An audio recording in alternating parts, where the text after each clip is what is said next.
My name's Megan. I'm a homeschool mom of two, and welcome to my channel. Hey!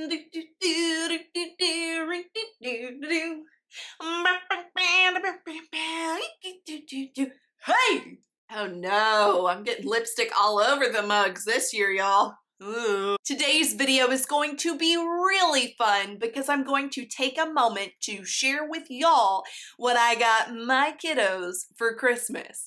At least what I got my kiddos as it pertains to homeschool. I do try really hard to resist the urge to make Christmas all about homeschool. And I think that I do a really good job of that. However, you know, your girl can't help but sprinkle in a little educational material via gifts here and there. Plus, I am going to show you all of the things that I got for the girls for their stocking stuffers, because I find shopping for stocking stuffers to be really difficult. So maybe if some of you guys out there are struggling, I can give you some good ideas, because I think I did a really good job this year, like first time ever. Just for context, if you are new here, I have two little girls, one of which is 7 and the youngest who is about to turn 3. They vary in their interests, and hopefully even if your kiddos fall out of that age range, I'm going to give you guys some great ideas for little educational materials to get for your kids this holiday season. All right, let's start with the books. Y'all, of course we're starting with the books. Like, where else would we begin in this homeschool what I got my kids for Christmas video? Duh, okay? So let's take a look at what I got PJ, my youngest kiddo. Now, she is really into the beach right now. As a matter of fact, that is the only thing that she asked Santa for, was to take her to the beach. Listen, we live in northern Indiana. Homegirl is not going to be seeing a beach for quite some time. So to kind of tide her through this winter season, I picked her up a few little books about the beach, and I'm going to share them with you now. The first is Biscuit's First Beach Day. And this is just a really simple little paperback book for kiddos, all about Biscuit, the little yellow puppy, and his adventures, or is it a her? His or her, their adventures at the beach. So of course it's very precious, has those nice illustrations. And this I just got off of Amazon for a couple of bucks. My real advice to you when it comes to the little ones, you need to try to buy your books secondhand, possibly board books if you can, because they can't destroy them. And if all else fails, don't invest a lot. Because if your toddler is like mine, they want their grubby little mitts on those books 24/7, and they're just gonna kind of get destroyed. Okay, so the second book that I got her about the beach is actually Bluey, titled The Beach. We are big Bluey fans in this family. If you have never checked out this adorable Australian kids show, you definitely need to. There's a ton of the episodes on Disney Plus, and it really just shows a really healthy family dynamic, except for the fact that I do think Bluey's dad is like too involved. You know what I mean? Like setting up unrealistic expectations for how much time, energy, and enjoyment parents can put into playing games with their kids. Just me? No? Like chill, calm down, Bluey's dad. Nevertheless, it's a really cute series, and this book is definitely going to be a favorite for her. Has the lovely little pictures in there. And I know for a fact that her grandparents got her some Bluey figures for Christmas, and so we can use those to do narration. And so I think that's going to be really a good use of toys meets education for little Miss PJ. Okay, the last book that I want to show you guys that I picked up for the Peach is a My Nature sticker activity book at the seashore. And again, this is a purchase from Amazon. Now, this particular book is a series of books, and they have all kinds of different nature scenarios. So if your kiddo was looking for animals of the savannah, birds of the wild, butterflies, dogs, they have it all. But of course, because PJ's so into the beach, you know I had to pick up one that was about the seashore.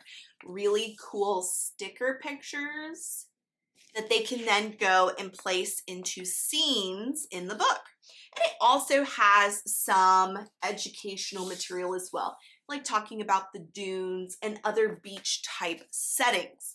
Now, I'm going to be honest, Miss PJ will not use the stickers as intended. They will not end up on the pages of that book. Instead, she will use them to put all over her body and walk around for a while before complaining and having them removed.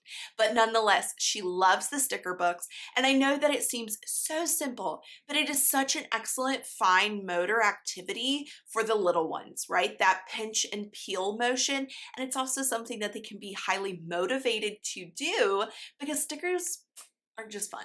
I'm just saying. And all of those books were really inexpensive, and I will link them down below. Okay, so let's talk about the books that my 7-year-old will be getting. This first book series that I'm going to show you guys, we absolutely love. And I would definitely say it's appropriate for a really broad age range, probably starting at around 5 or 6, all the way to 11, 12, beyond, because I really enjoy it.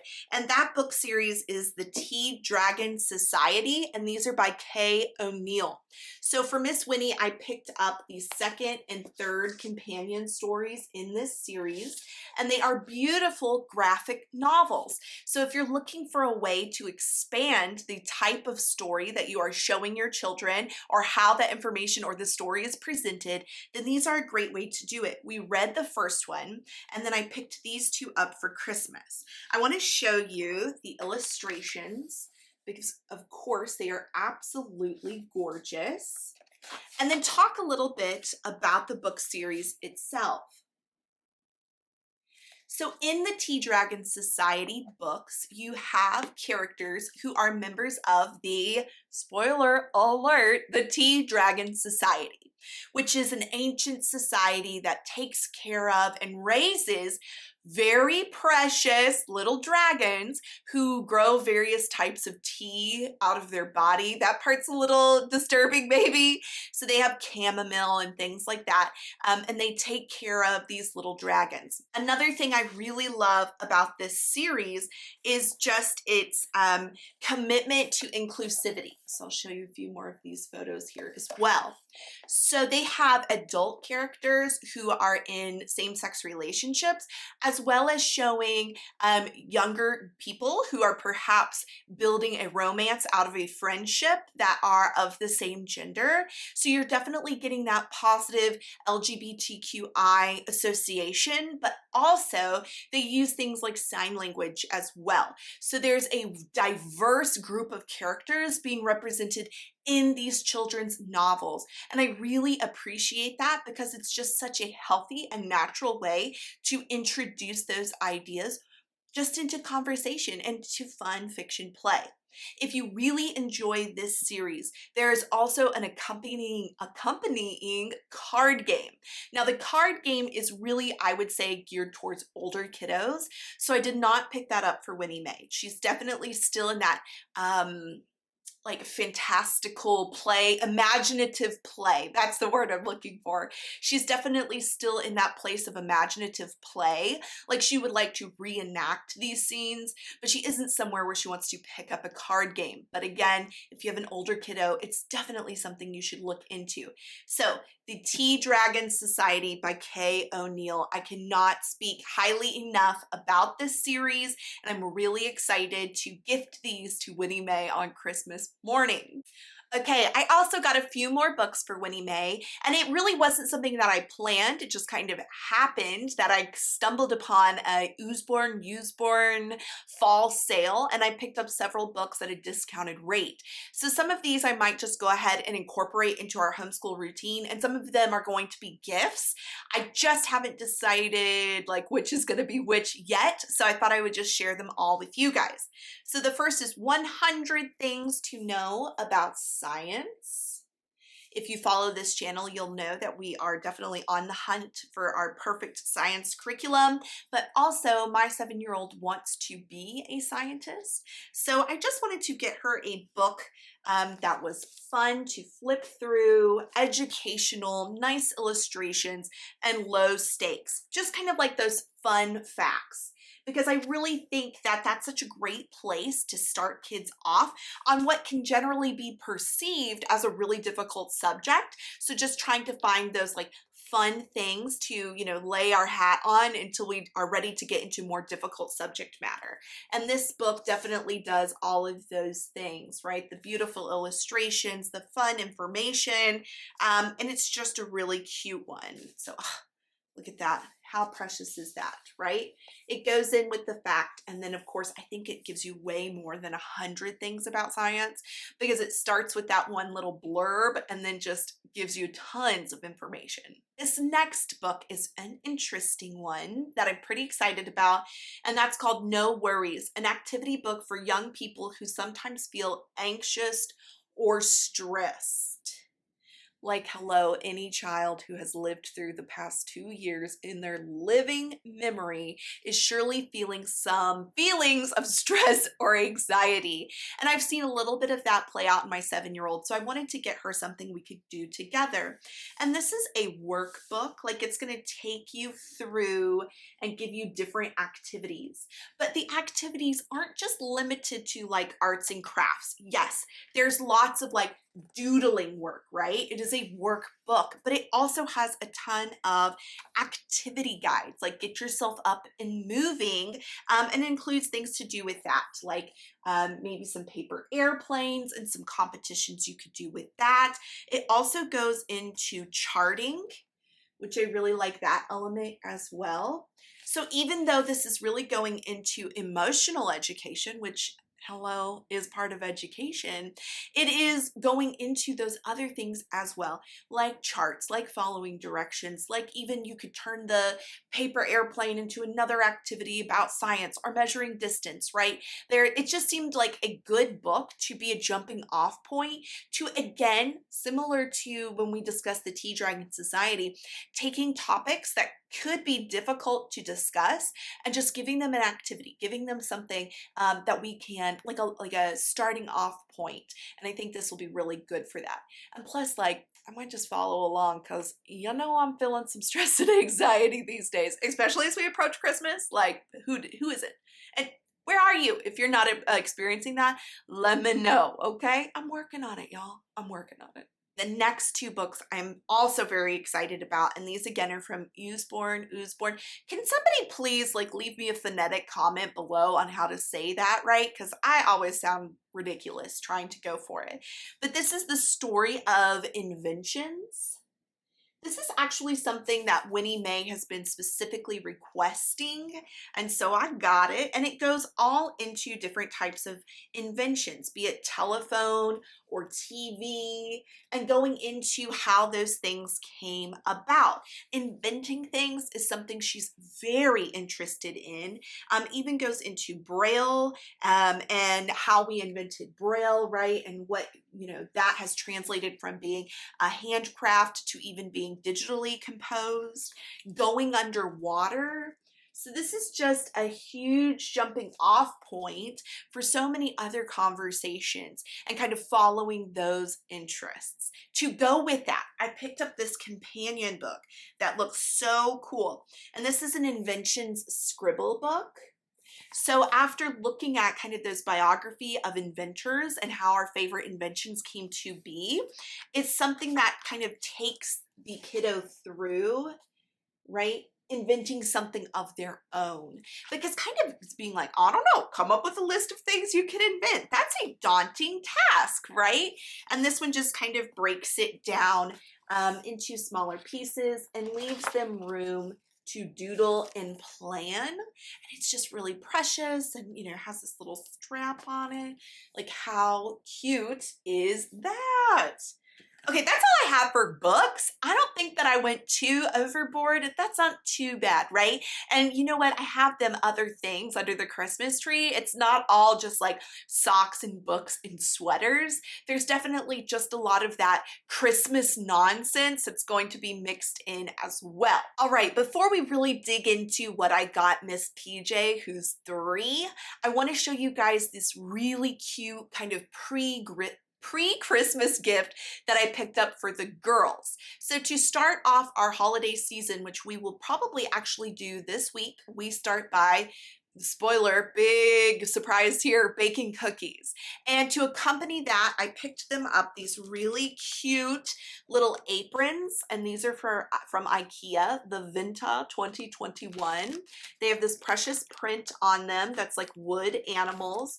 And so of course I had to get one for both of the girls, as well as these really cute little chef's hats in the same print. Obviously, like, my gigantic noggin is, you know, too big. But if I had more time and something I might actually accomplish eventually, I'd maybe have their names stitched across the front of here. You know, IKEA is more than just self-assembled furniture and meatballs made out of horses. It is also a great place to get Christmas gifts. And obviously it's IKEA. These were really, really affordable. So if you've got an IKEA near you, which I don't, I actually had to drive like 2.5 hours. That's a whole other story. I would go run to IKEA for getting those small little things that really add the magic to the season. And if you're somebody who's on a budget, that's not always like in the cards for me. So being able to go there and pick up these little precious outfits for them, I just think they're going to be so cute, and it's something that we can reuse year after year. All right, let's talk about PJ. I actually find shopping for toddlers to be really difficult because their interests can be so varied, but also they're not the greatest communicators, right? Like, go figure. However, because they are still so young, it's really easy to buy them all the good toys.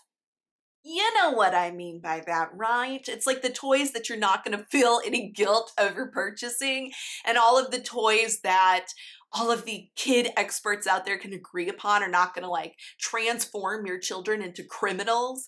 And so I actually find that most of the toys that I purchase for PJ are things that can be implemented in a play education. Honestly, once they get a little bit older and they really have their own requests, right, their demands for their Daisy BB guns or whatever it is that they're so interested in, it becomes a little bit more difficult to perhaps gently steer them towards those educationally minded toys. But like I said, with toddlers, very easy. So let me show you what I got, little Miss PJ. We're starting off with an oldie but a goodie, and that is a big box of Duplos from Lego. All right, if you have never seen a Duplo before, they are just a larger size, maybe simplified Lego. And they come in this, or this kit that I got comes in this really nice storage container that looks like a giant Duplo. And these are actually age range suggested for like 18 months or older. They're really large, so kids can't really, they could probably still put them in their mouth, but they can't get them up the nose or into the ear or anything like that. And PJ has really found herself recently in this tinkering phase, so I'm really looking forward to her reaction for such like a classically simple gift. And I got these off of Amazon, but I've seen them at Target and at Walmart. And if truth be told, I had this exact same kit for Winnie Mae, but when Winnie Mae hit about 3, she really wasn't interested, and I would just find them like everywhere, so they had to go. And of course it's like racking on my mind as my like hoarder tendency to keep everything. I think, oh my gosh, why didn't I keep those Duplos? But good for us, because now they're back, baby. Okay, the next thing that I got for PJ is actually kind of a risky gift purchase because she really isn't into that narrative, imaginative play right now, but I figured that in the next year she probably will be. So I went ahead and picked her up. This is so cute. This is from Melissa and Doug, and it is a wooden dollhouse, but the beauty of it is that it's built to go. So you can see that it has this handle here, as well as it's on hinges, so it's just going to open up, and it has several rooms inside. And this particular set definitely comes with all of the little furniture pieces, which are all made out of wood. So we've got some kitchen cabinets here, as well as chairs, sinks, a little wooden toilet. Like, how uncomfortable would that be in reality? And it does also come with some kind of the little starter dolls for the Melissa and Doug, like these little peg dolls.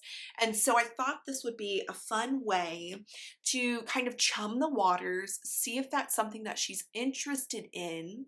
But because I love just like clean simplicity, the fact that it can all be packed up into the house and closed felt very charming and pragmatic. So we're gonna give this a shot, and I really hope that she likes it. Our local library play space has several similar items, and she has messed with those, so we'll see. I kind of have an idea that her older sister is going to just like snatch it, but we'll see, and hopefully it'll just be something they play with together. The last thing I want to show you guys that I got specifically for PJ is this city building blocks set, and this was off of Amazon.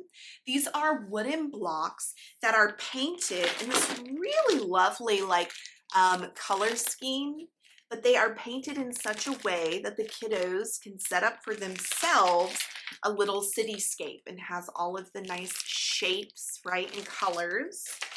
Like here it is, they have it all set up in kind of a display mode there. But my like hot tip for you guys with this one is I actually got this off of the Amazon warehouse. Now, if you've never heard of it, the Amazon warehouse is like second Amazon, where they sell everything that's been returned. And they will describe the condition for you, and the price is reflected therein. This was in perfect condition. I just think whoever got it didn't want it. So it was maybe like $5 or $10 less than the original, but it comes with this like lovely little puzzle streetscape that can go out in front, a bag to put all of this business in, and just tons of these really fun shapes. This one I think is going to be like a huge hit for PJ. This will be the gift. So again, just another tip for you, check things out on Amazon Warehouse, because if you don't care about the packaging or like small defects, you can get a really heavy discount. Now, I know what you're thinking, what did you get Winnie Mae? And I'm not going to show you. I'm sure the things that I got for her will show up in later videos. But as of now, because they were just her own little requests or interests, I'm not going to show you guys. And plus, I really think that with her tech savviness, that she might find this video. And I definitely do not want that to be the case. So listen, I will disclose at a later date what I got my 7-year-old for Christmas, but I am going to show you the stocking stuffers that I got for both girls. Now, I find stocking stuffers to be such a difficult thing to shop for, because I'm not really wanting to just fill them with cheap junk that's disposable and gets thrown away. And at the same time, stocking stuffers are so fun, right? It's kind of like, if you're like my family, we do them at the very end, and it's just like the little icing on the cake that was Christmas. So I really had to kind of dig into my imagination this year. I'm going to tell you, almost all of these came from World Market. So if you have one of those in your area, you should definitely go check it out, because it's a really fun store to go and just pick up lots of little odds and ends. So without further ado, let me show you our stocking stuffer haul. Oh, and also, almost all of these things are just in duplicate, because we have definitely come to that point in their sister-sister relationship that you can't get them coordinating things. And what I mean by that is, like, if I'm gonna buy them a Care Bear per se, that's just an example. It's not like this hasn't happened exactly in real life.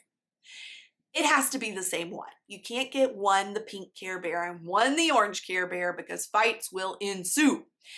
So maybe that's like a shortcoming in my parenting. I don't know. But let me just tell you, I'm not going to deal with it. So a lot of the things I got are in duplicate. Okay, the first thing that I got from the old World Market, that this is a fun one to add to stocking stuffers for just any age really, and these are holiday crackers, and this is from the Victorian times. Of course, these are just like little confetti string pulls that make a noise and have a little bit of confetti come out of them.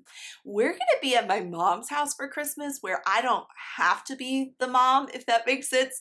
So in this case, I'm like, woohoo, party crackers on the floor, on the furniture. Bye, Mom. Peace. I'm just kidding. Like, I might help my mom clean up. Of course I'm gonna help her clean. I don't know. Am I? Oh my gosh. I'm so feeling like torn as to whether or not I'm gonna help my mom clean up her house post Christmas. Ooh. Again, in World Market, I picked up these really cute tin cocoa cups that have Christmas scenes on them.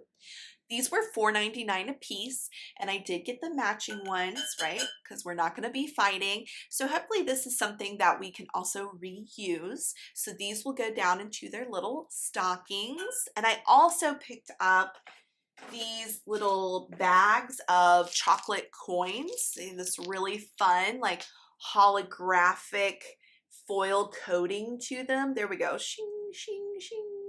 And I think those will be a lot of fun. I don't like to rely too heavily on candy in their stockings, but you know, this was just something that I thought they would get a kick out of. They're at the right age where chocolate coins seem like extravagantly fancy or something. Along those same lines, and the last thing that I got that was food related, I did pick up these Pocky Sticks, which are like little biscuits dipped in chocolate. I just thought they were fun and different and interesting. You can also pick these up at Walmart, and they come in a ton of different flavors. I even think at one point they had like a partnership with Hello Kitty. So if that's something that you're interested in, Pocky Sticks are just always kind of a fun favorite. All right, I also picked up, this is the last thing that I got at World Market, these little mix-in slimes, and they're clear, and I'm just now realizing I messed up because, oh no, they're different. Well, I guess the kids will just have to duke it out. But these were $4.99 as well, and the little jars with the clear slime. We haven't gone down, oh, I like that. We haven't gone down the slime rabbit hole yet, and maybe this was a big mistake on my part, but we'll just have to see. I think they're just really fun, and if they, you know what, if they end up staying at Grandma's house, they end up staying at Grandma's house. I really do love you, Mom, okay? Okay, the last things I'm going to show you that I got for the girls' stockings, I actually picked up at Kohl's, and there's like a big story behind this. These are like Polly Pocket Christmas ornaments with a little Polly Pocket scene inside. I'll show you this. $4.99 seems to be like the going rate for what I paid for all of this. Are my kids into Polly Pocket? Not that I could really say, but was I really into Polly Pocket as a kid? Yes, I was. And my mom never let me get any of them because she said that they were dumb. Now, is she right on that? Yeah, like she's pretty accurate. But why else did I have kids if it wasn't to live vicariously through them? Like, am I right? Everybody? Come on, you guys. Come on. You all know you got kids so that you can get them Christmas Polly Pockets that you were never allowed to have. And these are the real Polly Pockets, like the little bitty ones. These are not, you know, those weird kind of silicone ones that they came out with like in the early 2000s. I know that these are just like a little silly gift, but it's just a nice thing to top off their stockings with. Just in the spirit of being nostalgic, I'm just going to show you one last thing that I got kind of as a family gift for Christmas. And that is the classic Hasbro toy, Bop It. I remember the year these came out and every single stinking person got one, and we were obsessed with bopping it and twisting it and like, I didn't know that it had the batteries in it and pulling it. So, bop it to start. Oh, bop it to start, you guys. No thanks for right now. I'm going to sleep. Is it a mom or I'm going to sleep? Anyways, I don't know what I was thinking though, because now I'm like envisioning our drive back from Texas to Indiana and just the whole time hearing like bop it, twist it, bop it, twist, pull it, twist it, twist it. Oh! Too fast for you? Yeah, baby. So we gotta bop it, and that's what we're gonna be doing the whole car ride home. Shut up. I'm going to sleep. Yeah, that's what I thought. So we're going to be bopping it all the way home. All right, you guys, I really hope that I gave some of you some ideas of how to use some Christmas gifts in your homeschool, as well as just like get some fun stuff for the kids. Am I right? But anyways, you know what I'm going to say, don't ya? And that is it perfect? No, baby. And it was never, ever gonna be. But you know what? Is it done? Yeah. For this year, this mama and Christmas, she done, right? So until next time, bye. Okay, I really want to insert some Christmas music into the end of this video, but I also am not going to pay for licensed music. So now I'm going to make up my own song. Are you ready? Christmas, Christmas, do. There's stockings and eggnog, do. I'm gonna see my mom, which I promise that I love. I'll help her vacuum up the rug. Will I ever stop? No, I won't, because I'm a really good improvisational songstress. Ooh, ooh, yeah.